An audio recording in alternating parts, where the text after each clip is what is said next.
कहाँ तो चिराग तय था हर एक घर के लिए और कहाँ चिराग मयस्सर नहीं शहर के लिए। इन दरख्तों के साये में धूप पलती है, चलो चलो यहाँ से चलें उम्र भर के लिए। 15 नवंबर की रात 2:52 पर एक्स पर ट्विटर पर एक ट्वीट आता है रोहिणी आचार्य का और एक मार्मिक संदेश उनके द्वारा दिया जाता है। और उसके बाद जो लोग देख रहे थे उन सबको उस रात तक ये पता चल चुका था कि बिहार का सबसे शक्तिशाली परिवार चुनाव में औंधे मुंह गिर पड़ा है और इसका दोषी संजय यादव और रमीज को ठहराया जा रहा है। अब ऐसे में जब परिवार में चर्चा हुई तो लालू यादव चीख कर बोले कि तुम गंदी औरत हो और शायद अपने पिता को किडनी देने वाली बेटी रोहिणी आचार्य की आंखों से आंसू निकल पड़े। और उन्होंने अपने संदेश में भी सब लोगों को कहा कि वो किसी ने कहा कि अगले जन्म मोहे बिटिया ना कीजो।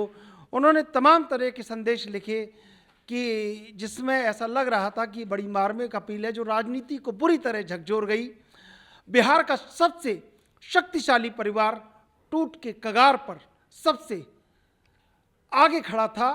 तेज प्रताप अलग हो गए। उसके बाद रोहिणी आचार्य ने ये संदेश सियासी गलियारों में दे दिया कि अब मेरा इस परिवार से कोई नाता नहीं है।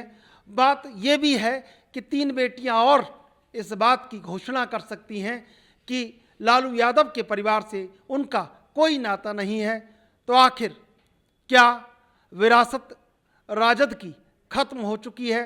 क्या लालटेन का तेल अब उस काबिल नहीं है कि जो वोट मांगने में अब अपने उजियालों को जनता तक पहुंचा सके?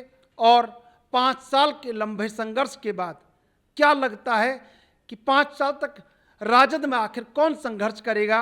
और तेजस्वी के फैसलों को लालू यादव अगर ठीक ठहरा रहे हैं तो ये ठीक कतई ठीक नहीं है उस परिवार के लिए जिसमें राजनीति सबने देखी हो।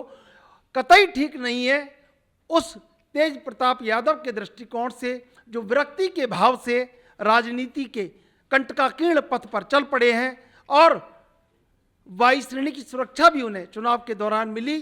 तो परिवार टूट के कगार पर है और ठीक उसी तरह टूट के कगार पर है जैसे कि मेनका गांधी और वरुण गांधी टूटकर बीजेपी में आए थे।